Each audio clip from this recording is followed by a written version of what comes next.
Hello, Gen Genies. It's me, Julie. And Rich. Before we get started today, we want to let you in on some exciting news. We have launched our new Patreon page for the podcast. Woohoo! We are super excited about this new chapter for CutOff Jeans. So, Patreon is a website where listeners like you can pledge a small monthly amount. We're talking only $5 or $10, guys, to support the podcast and help defray the costs of bringing you the show each week. To be clear, CutOff Jeans will continue to be absolutely free. But to thank you for your support, we are going to offer our patrons some fun little extras. Like early access to the podcast every week, where you'll get to hear the latest episode before it's released to the general public. And why not make your friends jealous with exclusive patron-only CutOff Jeans swag? Fancy. And here's something you guys have been asking for, and I'm really looking forward to this.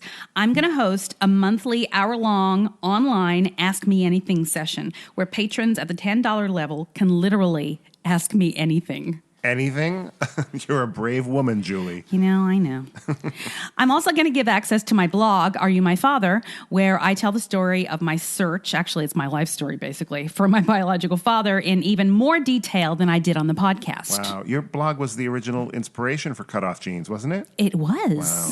Well, all patrons at any level will receive a shout-out on the podcast along with our undying gratitude for your support. Yep. You guys know that this show is a labor of love for me. It's something I'm very passionate about. It'd mean so much to me if you would consider supporting our work here on the podcast by going to patreon.com/CutOff Jeans podcast. That's Patreon, patreon.com/CutOff Jeans podcast. We'll add a link to it on the podcast and on the Facebook page. Thank you all, my Gen Genies. And now, on with the show. Woo! Is your family tree a mystery? Are you fascinated by genealogy? Well, hip, hip, hooray, let's talk DNA with Julie. The truth is in your genes. In CutOff Jeans. Welcome to CutOff Genes, the podcast that helps you find your truth using nothing but DNA.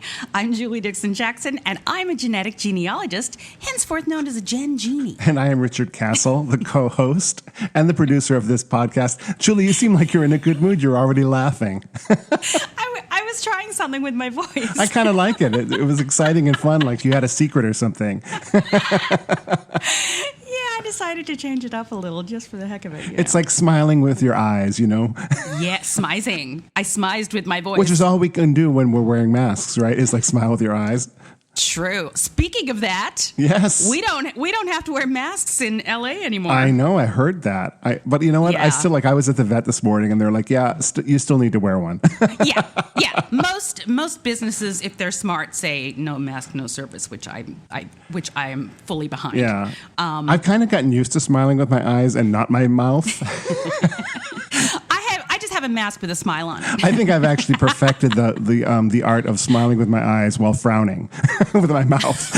Ooh, that's a talent right there. Right? Because like Good job. I didn't like it takes too much effort to smile, and like so I'll just like kind of squint my eyes a little, and people think, oh, like I see a cute baby, and or it's not really that cute, but I'm just like looking at it and I just squint a little. And the baby cries. Spontaneously.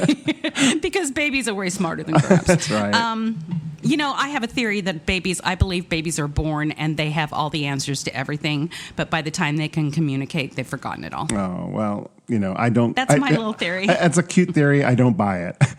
Because, all these years. If you knew my daughter when she was born, you would think otherwise. I feel like, the older I get, the less I know. I mean, you know what I mean? Because there's so much, you realize the more you don't know. Yeah. Like you think you know everything when you're in your 20s and whatever, or when you're a kid, you think you know everything. And then the older you get, you realize there's just so much more. Like you do know a lot more, but it's like the Yentl complex. The more it's a little frightening. The more I the more I live, the more I realize, the less I know. The less I know. Thank you. Thank you. Yes. That was one of my favorite songs. I used to It's sing. a great tune. Yeah. Yeah. It's a great tune. Where is it written? It's a great little ditty. A little ditty. People don't do that one enough. They don't cover it enough. No one covers because Yentl. they can't hold that last note for 5 minutes like she does. But they can try. But Julie Dixon Jackson can. That's for damn sure. I wasn't going to say it, but thank you. All right. Let's talk about DNA, Julie. All right, fine. We're going to talk about DNA.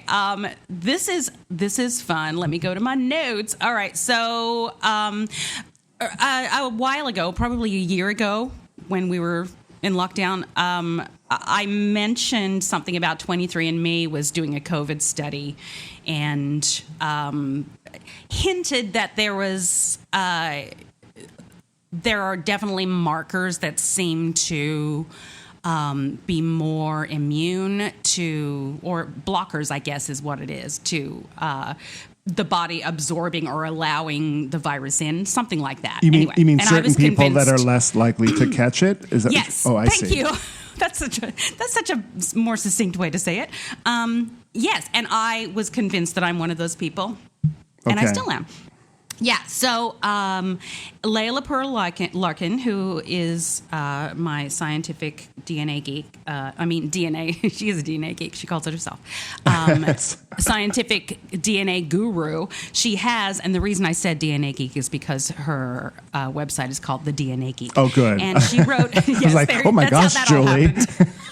Starting off pretty harsh. Using pejoratives. But, Sure. Geek and guru are both start with the letter G. You know what the term geek was originally? I have no idea. You saw Sideshow. You don't know this? Yes.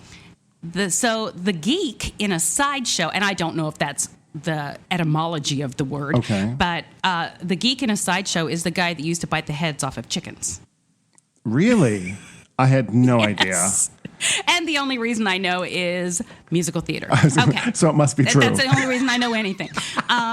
Right. So anyway, let's go back to Layla Pearl Larkin's blog post, and she cleverly titled it "The Bitter End of COVID." Mm-hmm. I won't obviously read the whole blog. Give us the gist, Julie. I'm going to give you the gist. Another word starting with G. Too many G words. So it turns out that a stretch of DNA on chromosome 7 is so when you go into your 23andMe results and you can go to traits and it says a bitterness, I think it's called your bitterness taste or whatever it is. But it's chromosome 7. And basically it informs you as to whether or not you find the flavor of, say, broccoli bitter. All right. Okay. And some people do and some people don't, apparently. I don't now I literally don't think broccoli tastes bitter, but apparently somebody inside my body does. Namely chromosome 7. So it turns out in biologist lingo, we say that the gene TACE2 receptor member 38, she gives an abbreviation, codes for a protein, and that regulates our bitter taste ability. While everyone should have that gene, we don't all have the exact same version. The different versions are called alleles. Some alleles allow us to taste the bitter compounds, some don't. Several alleles of this gene are found in Africa, but elsewhere there are only two main versions, one for taster and one for non-taster. Now, in the trait reports, if you look at the bitter taste, and on Ancestry, apparently you can pay the $10 add-on features that includes bitter sensitivity that I've never done. But you're too bitter to do that. Ain't that the truth? The taster allele has the nucleides CG, and G, and while the non-taster alleles are T, A, and C. So I, of course, went to look at mine, and I am a GG, which is... Gengini. Exactly. And also... Geek Guru. Super Taster. Geek Guru. Well done. Thank you. My gosh. We didn't even think the G was like, this is a weird. Because this whole thing is about G's, and we started the... Okay. G. Jeez Louise. Gee whiz. Okay. I'm sorry, I interrupted you. Anyway, I'm a GG, Gen Genie, also super taster. That means I have both. I got the G from both of my parents. All right. Which means I'm a super taster, which means apparently I think things are bitter, which I really don't, but whatever. That's beside the point. Well, you're sort of disproving it by saying that you don't find things bitter. Well, and can I say that actually Leia in the blog kind of made a reference to that. Let me see if I can find it. That I was like, oh. And this is why I love science, because scientists and a lot of people don't understand that science is ever evolving. We can prove things, but we also learn things along the way. So what she said about it was scientists have known for a while that some taste genes also affect immune response. And then Leia did an aside. Here's a thought. Are they actually immune genes that affect taste response? Mm-hmm. Yeah. I was like, that seems to make sense to me. Because I don't know, because people's perception of bitterness is probably different. Yes. You know what I mean? So I don't consider broccoli bitter. I don't love it, but it's not a bitter reaction that I have. Anyway, so that was what that was about. And it's hard to know, like you said, like what's bitter to you may not. Yeah, like to me, bitter is like golden seal, and when I was a kid, Brussels sprouts were very bitter, and that is one of the considered bitter. Well, it's also sort of the kind of thing like when we talk about color blindness. When someone is colorblind or color challenged, in my case, you don't know any other way. Like, this is how you see. Yes. And so you're comparing everyone else. You don't have any frame of reference. So I think bitterness and taste and things like that are the same, are exactly that, like that. It's really based on your own personal, and how could you possibly know what someone else is tasting? Yes. Right. Everything is subjective.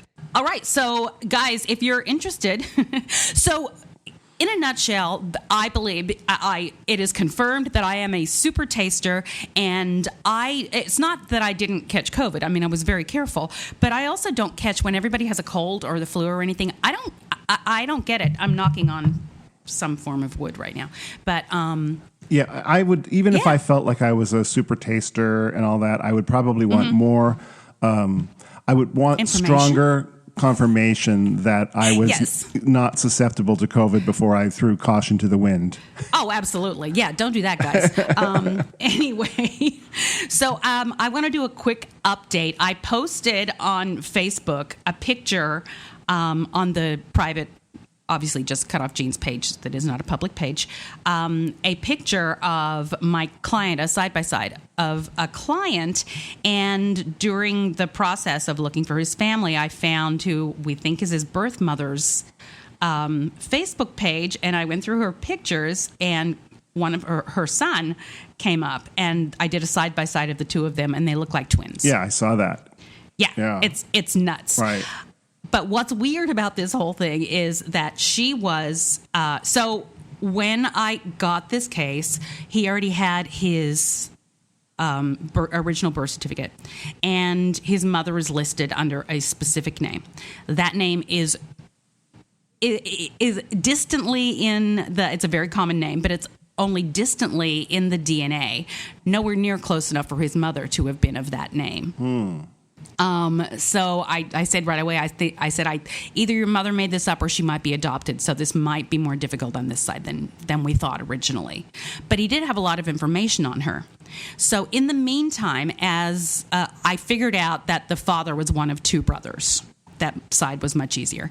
And told him, and he said, well, should we reach out to them? And I'm like, I said I wasn't sure which father to reach out to. And it would be great if we knew who the mother was so that maybe she could tell us. And then he said, well, my mom has been doing some research. His mom should work for a PI. And she found this woman's Facebook page. She's the one who found it. His adopted mother? Yes. Oh, his adopted mother is the one who hired us. Oh, wow. That's so nice and amazing. Yeah, right? Amazing. Yes. And no, really, so let's applaud her, because a lot of adoptive parents feel like very like they're going to lose their place as the parent if their children find their birth parents. A lot do, and a lot of children think that they do. Yes. But good for her. She wanted to do this for her kid, right? Like she was like, I want. Yes, it's amazing. I mean, he's like 45 years old. But still, that's that's a good mom, you know? That is a good mom. That's the best, by the way. Yeah. Maybe we'll get her on the podcast. There you go. So she had found this woman, and the Facebook page listed the name on the birth certificate as this woman's middle name. And when I first looked at it, she looked like 30 years old. I'm like, this can't be her. And then I realized she's just very young looking. And looking closer, she's not 30 years old. But she looks fantastic for her age. But they're from that area. And so she is from the same town that he was born in, the same town that the father is from, and have mutual friends, which is nutty. And so I was more and more convinced that maybe she was adopted. I see. And that was her name, but because that name doesn't show up in the DNA, it wouldn't, which is something that happens.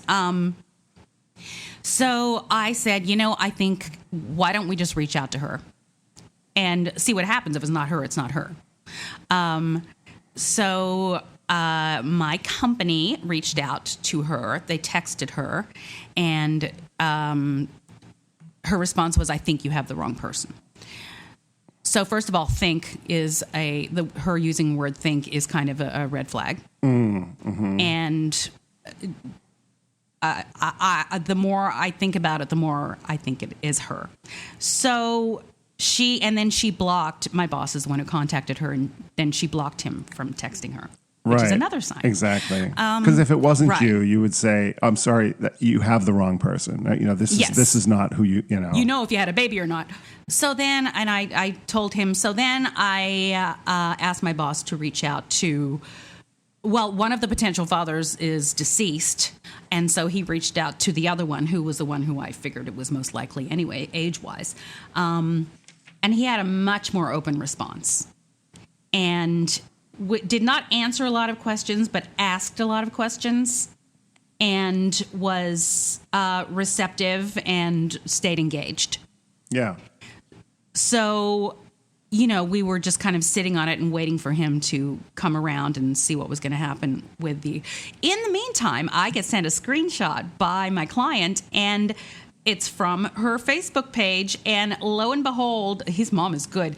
There was a comment from that potential biological father to a picture on her Facebook page. So they're friends. Yeah, right. They know each other. And then she basically unblocked and wrote a cease and desist to my company, and said that you're and which basically confirmed it's the right person. She said, people have called me from 45 years ago, which I think is him, and she's not happy about it, so we kind of have to close the door on us reaching out to her anymore. Right. And but the good news is the father sounds like he is open. The father and his wife, actually.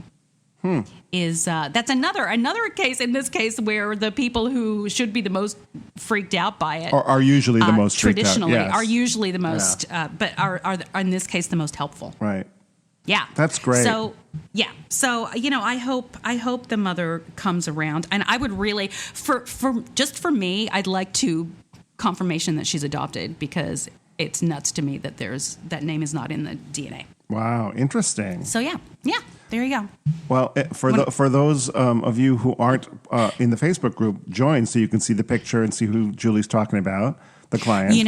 I had doubts initially. I thought it was just a coincidence until I saw that picture, and the client sent me a picture of him. Yeah. And I put them side by side. I was like, oh. I know, but we've talked about that. Yes. That people have doppelgangers, and there are certain lighting and certain angles and all that kind of thing. It's very easy to say, oh, he looks like it could be. No, it is, but this is nutty. Yeah. This is nutty in this case. And I mean, that doesn't mean he's his half brother.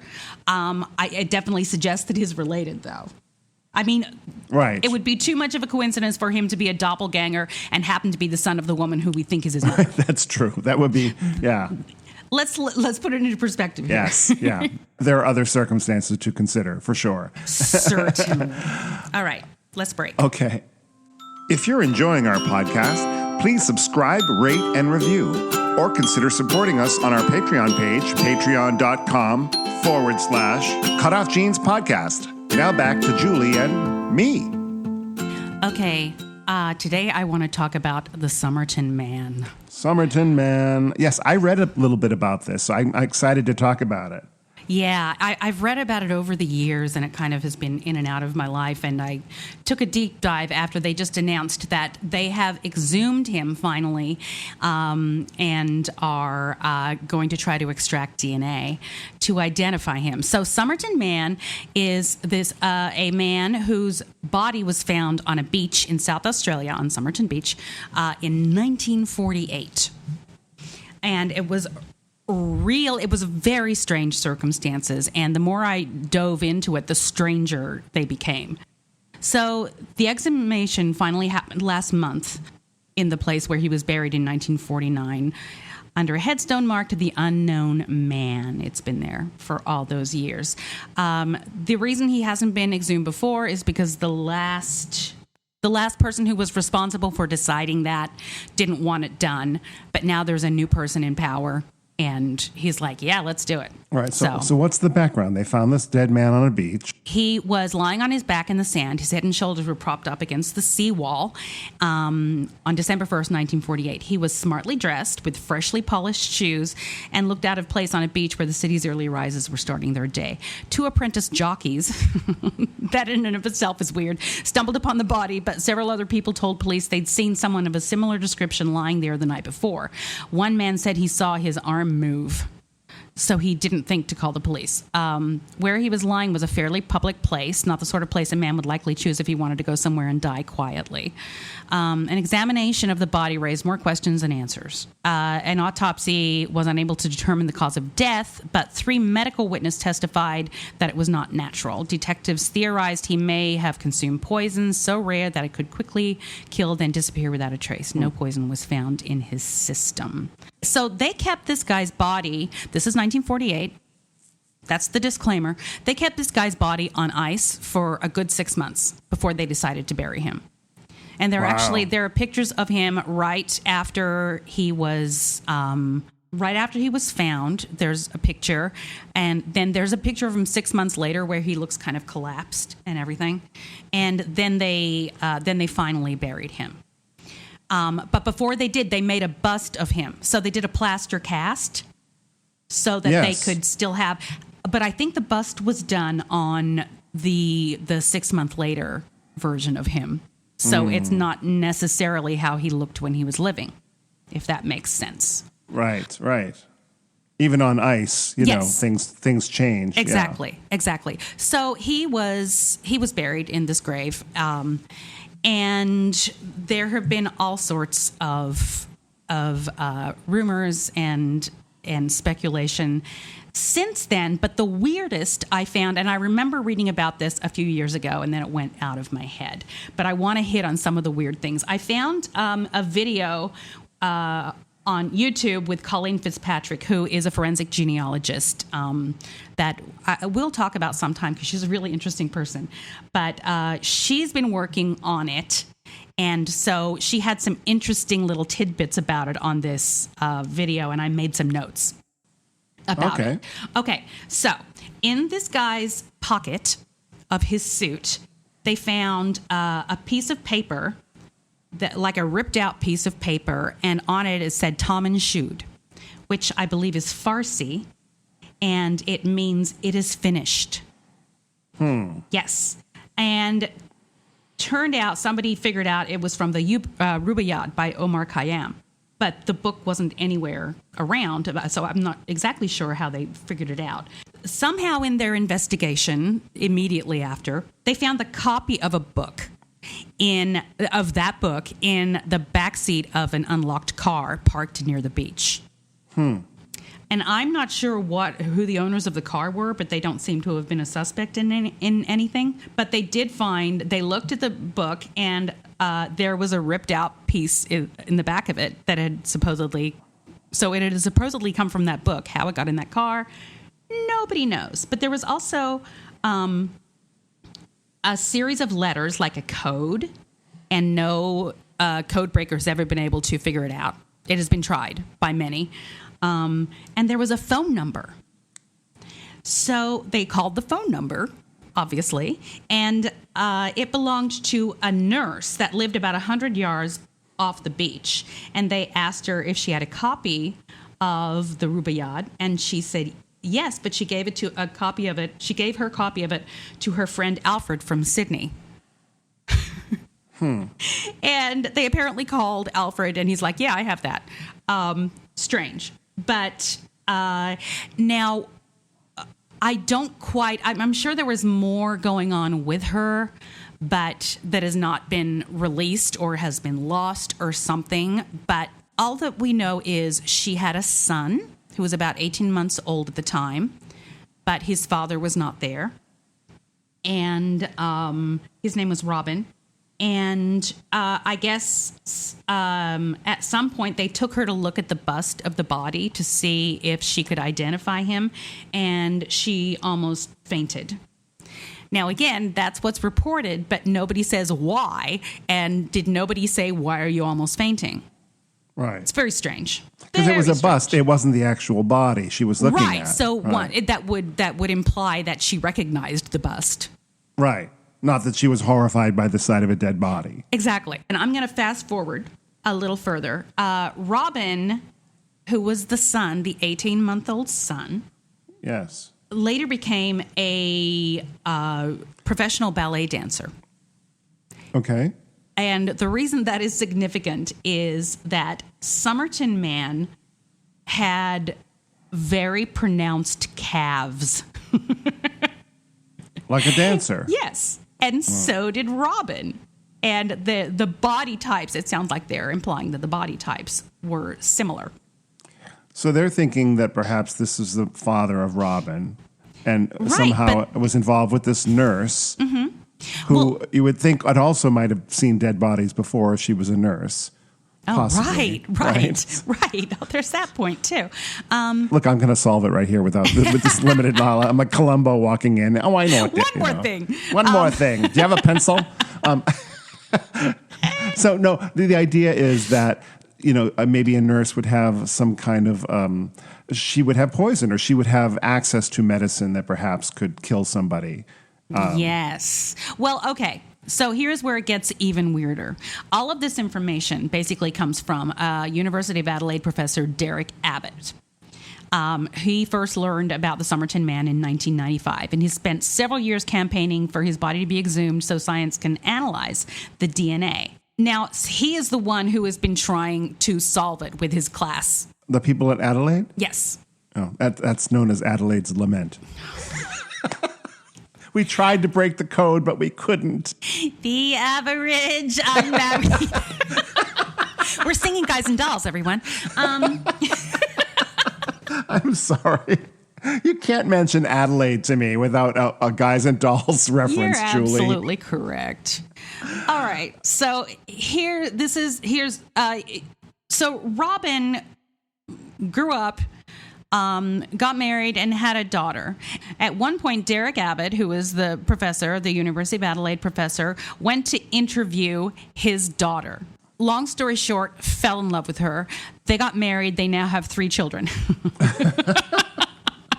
So he has a direct connection to the nurse and the nurse's father, who was a professional ballet dancer. Also, one other thing about Somerton Man, he had a condition known as hypodontia. What is that? Hypodontia is when you have a missing tooth, like Tom Cruise did.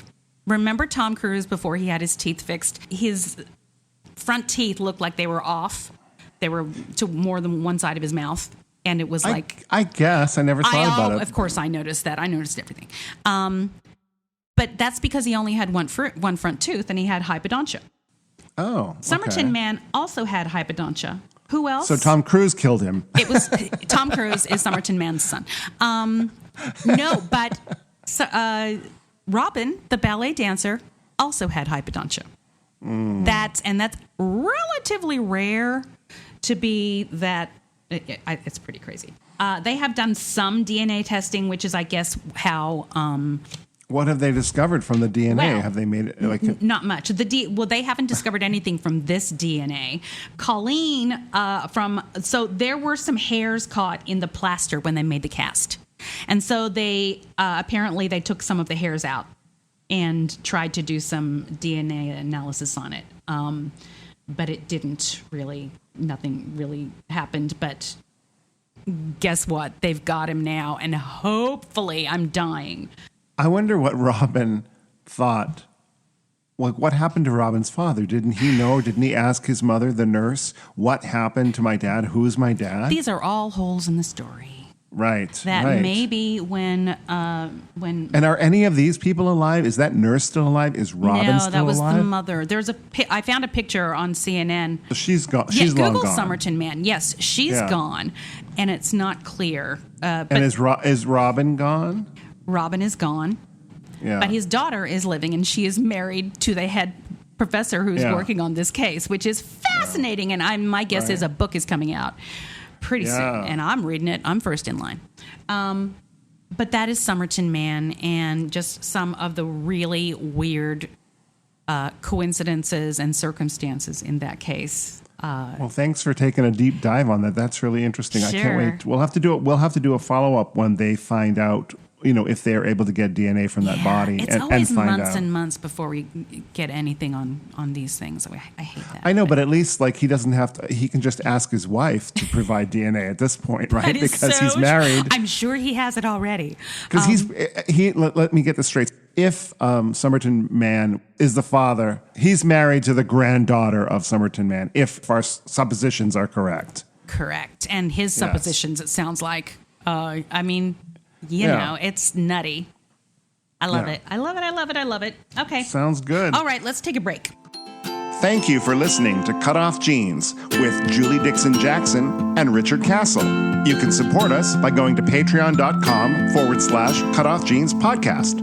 Now, back to the program. Okay, we're back. And it is story time. Yay, story time. Time for part 2 of my conversation with Tiffany Clark. This part, so the first one last week was her own story. And this week is about somebody that she found when she was DNA testing that she has been helping tirelessly. And that lady's name is Nancy. She mentions her whole name. And she got pretty far on figuring it out before she contacted me and asked for help, just for confirmation. And that's how we started talking. But this is the story, and then we'll do a little follow-up at the end. Well, as I said at the beginning of my story, I think my experience made me very passionate about the fact that everybody has a right to know who they are. Mm-hmm. And in my world, that trumps everything. That trumps people's feelings, that trumps family trees, the only thing that matters to me is the truth for people if they want it. If you don't want, if you don't want the truth, that's fine. Not everybody wants to, delve into all this. But I think because of my experience, and I've lived my life that way. And in 1995, I helped my mother find some kids who were adopted from her family. She grew up in foster care. And I've just really been passionate about that, about really helping people find out who they are. Right. So, my husband and I took DNA tests last year, and I asked my daughter this year this past Christmas, if her boyfriend would like a DNA test. Mm-hmm. And she told me that the person who would be his mother. And she shared with me, I'm going to call the mother Renee. All right. I'm going to protect people's privacy. Mm-hmm. She shared with me that her mother had some questions about her own paternity. But it was more of a passing thing, like somebody said something when she was a little girl, and maybe dad wasn't her dad. Mm-hmm. But I really think that Renee thought that her dad was her dad. I think that she was just wanted to do the DNA test to be sure. So I gave her a DNA test for Christmas. And when it came back, it was very easy. There was no Gen Genie services required because she had a maternal match. It was somebody she did not know, a name she'd never heard, and it sent her world into a tailspin. Right. Okay, so I was able to very quickly, he's deceased. I was able to quickly find his family and connect Renee with her family. And I did something that all of you have taught me to do, which is upload the DNA file to the other databases. Right. So I did that. I uploaded to everywhere, and when a few days later, her results came back from MyHeritage, she had a match. Okay. Now, the match shared 682 centimorgans of DNA with her. All right. And using DNA Painter, of course, I could quickly see that that's only a very few relationships. We knew that it wasn't a grandparent or grandchild. Mm-hmm. We knew it probably wasn't a niece or nephew because of the age. They're about the same age. Okay. So that left aunt or uncle, sibling or half-sibling. We know it wasn't a full sibling because what are the chances that her mom and her unknown biological father were hooked up twice, So right. Wait a minute. Tell me what the centimorgan count was again. 1682. Oh, 16. In my head, you said 6, and I'm like, that's too low for a half. Okay, go ahead. 1682. Yes, gotcha. So my mind immediately went to Renee's biological father. I thought, oh gosh, she got somebody else pregnant too. Okay. So I tracked down this lady, and her name is Nancy Sossman. I have permission to use her real name. Okay. Nancy Sossman. I tracked her down, called her on the phone, and she said, I'm very intrigued and very curious because I was abandoned at birth in a Sears parking lot in Dallas, Texas. Whoa. So, wow, my mind was reeling, and she gave me just a little bit of the background on that. She was put in a Sears service truck in the Sears parking lot in Dallas, and so I talked to her for a few minutes, and I hung up the phone, and I got with Renee, and I said, oh, my gosh, it seems like your bio dad got somebody else pregnant, and here's what happened, and blah, blah, blah. However, as I went digging through the shared matches on MyHeritage, something stood out to me. Now, I had already been building Renee's family tree on Ancestry, so I was very familiar with some of her maternal surnames. Right. And so the matches I saw in MyHeritage for her and Nancy were from the maternal side. Okay. And it's like I almost couldn't believe it for me. And I'm like, okay, no, Renee's mom did not abandon a baby. So I got back with Renee and, told her what I was seeing. And I carefully walked through her. Now, Renee is not well versed in DNA. Right. Okay. She's very new to all of this. So I walked her through. I was very familiar with her family because I've been working on her family tree. It's a small family. So I walked her through, spent a couple hours walking through, okay, could she be an aunt? Could this person be an aunt? Could this person be a niece or nephew? Could this person, the only thing that she could possibly be is a half-sibling. And I had to say, Renee, your mom had a baby and put that baby in a Sears truck. Okay? That's what happened. And it took me a long time. It took me weeks to help Renee process this because she just couldn't believe her mother would do that, first of all, and she kept trying to rework it so that it was maybe on her maternal side. And I said, you know what, all of that's impossible because you have had a parent who tested. So, right. I had a couple of other people look at it. You've looked at it. So that's where we are. So I started kind of helping Nancy, and very quickly, I began to see that I was not going to be able to get any support from Renee's family to help Nancy know her story. And Nancy's a very, very nice lady, very quiet, very unassuming.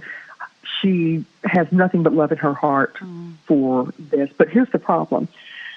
Nancy was born sick. Nancy was premature, very premature, and she was sick. She had a cleft palate and other medical complications. So she was in the hospital. Whoever found her in that Sears truck took her to the hospital. She was in the hospital for 6 months of her life. 6 months? 6 months. She spent 4 years in foster care. She has scars on her wrists and ankles where she was tied down. What? Yes. In the foster she home? Did. Presumably, yes. Oh, no. She had multiple surgeries. And when she was about 4 years old, she was put on an adoption TV show where they kind of file kids past the cameras in a really gross way. Oh, no. Okay. Yeah. Ugh. But it worked. Yeah. But it worked.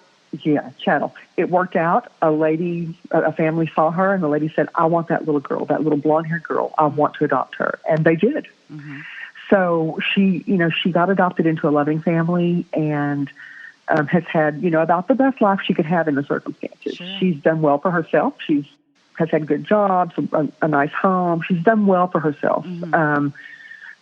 But she didn't have a very, she didn't have a very solid start, but she's made it work. But I began to see that over the course of this, that we weren't going to get any support from Renee and her family. Now I think Renee is the half-sister, right? Renee's the half-sister, my friend. Okay. Renee is very conflicted. Renee wants to help, but Renee's not a confrontational person. She does not know how to force her mother to do the right thing, which to me, the right thing, I go back to, as I've had to explain to Renee, as I've had to explain to my daughter, I go back to one thing, and which is the truth is all that matters. Yep. Yeah, it's all that matters to me. And the people have a right to know their story. And that's really all Nancy wants, is to know her story. She has nothing but love in her heart. This lady cared enough as a 16-year-old girl, a 15-year-old girl, cared enough to, put her in a truck. She didn't just throw her away. She put her somewhere where she would be somewhat safe, out of the elements. And I have nothing but compassion for, 15-year-old, we'll call her Kathy, the biological mother, 15-year-old Kathy, who was desperate and didn't know, what to do.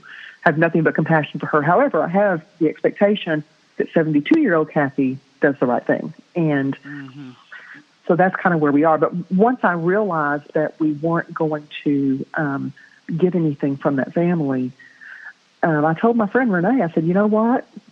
That's it for me, because what I'm going to do now is help Nancy find her biological father. Because we're not going to get anything from you guys, and I have accepted that. So, still love you. I'm still on Team Renee, but now I'm on Team Nancy too. So I started following the guidance from all of you guys who are experts. I split Nancy's. We got her to take an ancestry test, so we had to wait for those results to come in. And once they did, they showed the same thing, half sibling to Renee. So I started splitting her matches into her paternal matches into two groups of people. Okay, and I could see that what I do when I do this is I pull together a spreadsheet, and in one column I put the surnames from one group of matches, and in the other column I put the surnames from another group of matches, the second group. And I look for a common theme, and I'm going to call the families the Reynolds and the Bennetts, not their real names. Okay. So I could see that in one column there were a lot of Reynolds, in the other column there were a lot of Bennetts. So what I was looking for was a place where those two lines came together to create a person who could have fathered Nancy. Exactly. Now, Nancy had one match who shared with a person named M.S., no last name, just M.S. She shared 439 centimorgans with this person. What I wanted was for this person to be a first cousin once removed, which would line up where I wanted it to line up, because what I did was there's a person who manages the test for MS, and the name is not terribly common, so I Googled that name, and it led me to an obituary for a lady named, fake name, but June Reynolds Bennett. So, okay. So that was pay dirt, and it doesn't get any easier than that. I found the link where those two groups of people joined. I found the link. So what I needed to find out was if MS was this lady who manages the test for MS. I needed to know if her husband took the test or if her child took the test. I finally got in touch with her, and she confirmed to me that her child took the test. Now, here's the thing. Yeah, her child. So her child is the great-grandchild of the lady in the obituary. Gotcha. Okay, June Reynolds Bennett. So I knew that this child's father was Nancy's first cousin, and that made my task very easy because his mother, who was the daughter of June Reynolds Bennett, only had one son. Okay. and we'll call him John Bennett. That's a blessing. That is a blessing. It was. Yeah, because for the listeners, I've talked about this a lot, but once you get to where you know who the grandparents are and you're looking for a male, it comes down to however many male children they had, and less is better. Right. Essentially, because we can't calculate any further without more information. Right. Yeah. So now the unfortunate thing is that John Bennett died in the 1970s. Okay. He died young. However, so we can't test him. Okay. He has a son. All right. Who we've not been in contact with. He also has a living sister. We'll call her Sally. All right. Now Sally is the grandmother of MS.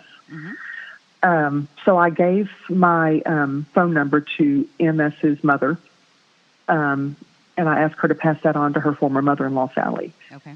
The next day, Sally called me, and it went just as beautifully. And I've listened to enough of your show to know that it doesn't always go beautifully. It went just as perfectly as you would imagine. Yay. She was somewhat reticent. She wasn't forthcoming with a lot, but when I told her what was going on, she said, "Oh, I'll order the ancestry test today for myself." Amazing. That's amazing. She said, I don't know if my nephew will take the test. I'm not in close contact with him, but I'm going to take it for you. And so we're waiting for her results, for hopefully Aunt Sally's results. We're waiting for those now. And if we get those, that will confirm that John Bennett is Nancy's father. Oh. Now, I found a photo of John Bennett, and I've heard you caution many, many times that you can't go by photos. I sent it to you, and I sent it to Nancy with a side-by-side of her. And Nancy thinks she looks like him. So I am comfortable with. I will be very surprised if she does not come back as a half aunt. No, as an aunt. Yeah. A full aunt. Yes, yeah. A full aunt. Yeah. Right. How is Nancy doing with all of this? Nancy's fine. Nancy is a lot more patient than I am. Nancy's best friend, Michelle, spearheaded an investigation years ago. Before DNA, trying to find some information to help Nancy. She had an idea in her mind for her whole life, which was a young couple who were hopefully in love, had a baby and couldn't take care of the baby. And Nancy is really very patient and very accepting. She wants to know her story, and she's persistent about that. And I'll quote her. She said, "I've not come this far to stop now." However, she's not going to be pushy. She's not going to, force her way into any relationship. She just wants to know her story. Yeah.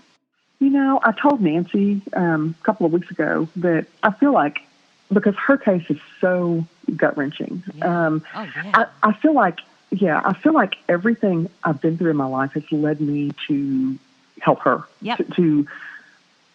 Because she couldn't, without DNA, she could have never solved this case. Yeah, absolutely. Yeah, absolutely. Yeah, I feel the same way too. I never thought that growing up as an adoptee and everything that I've been through in my life, that at this point in my life, this would be my career. That basically being an adoptee has become my life's work. That was the biggest surprise of all for me. But thank you so much for being so forthcoming and so helpful. And thanks for reaching out to me and telling the listeners the story. Okay. Thank you, Julie. All right. Thank you, Tiffany. Yes, there is an update. So a couple nights ago, I got a late night text from Tiffany saying, oh my God, the DNA is in. What am I looking at? I immediately, and I looked at it, and yes, the potential father's sister tested. And she came back as a very high match. Now, remember, half siblings and aunts can share the same amount of DNA. Yes. So it's not clear whether or not she's but she is a high match for an aunt, which was scary because statistically, I did a little Watto thing, and it was statistically more likely with some of the other matches that she was a half sibling. Now, these are statistics. This is not cut and dried. Right. But it scared the bejeepers out of me because I just went back to the interview saying, I am very confident he's going to be the father. And I was like, and then I remembered, why did I say that? Why would I say that? So I must have done more work on it than I thought I did. So I went back to the tree and sure enough, there are many.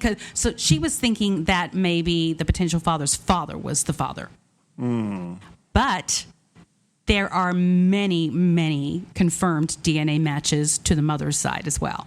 So her father had to be from that couple. So it can't have been the father, the grandfather, because there was too much of the wife's DNA. The father has passed away, unfortunately. He passed away in 1970, 72 of a drug overdose, which is unfortunate. But there's a new aunt, and she sounds like she's very open and welcoming. So thanks again, Tiffany and Nancy, for sharing that story.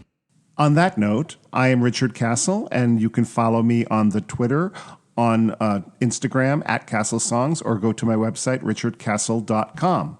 I'm Julie Dixon Jackson. You can follow me on the Twitter @JulesJackson with 2 O's. Follow the podcast @CutOff Jeans Pod. Join the Facebook group, CutOff Jeans Podcast. Become a Patreon member if you want. Also, if you would like to reach out to me directly, if you're interested in perhaps using my services to help with your case, I am available for that.